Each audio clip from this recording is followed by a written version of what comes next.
съседки, точно ти ми трябваш, нали си по числата? Смятам тук, защото знаеш какво стана.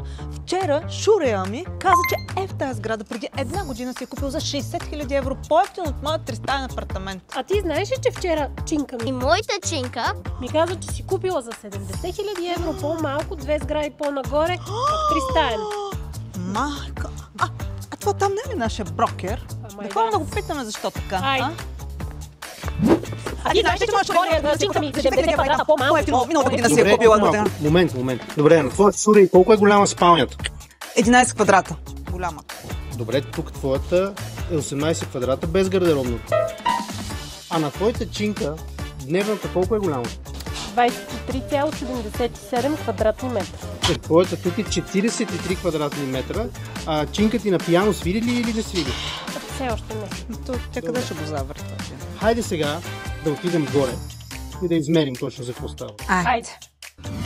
Ето измерихме. Видяхте ли за какво става въпрос? Видяхме. Ти гледка искаш ли? Исках. А ти усещане за къща искаш ли? Исках да. Ами твоята чинка такава гледка има ли? Има. Към съседа. Ма на нея й харесва. Тя да си го харесва съседа. Ей хора, чинката и Шурея може да са купили ефтино, но те няма да имат това, което вие ще получите тук. Абе, знаеш ли, че наистина много яки апартаменти си купихме? Въобще не съжалявам.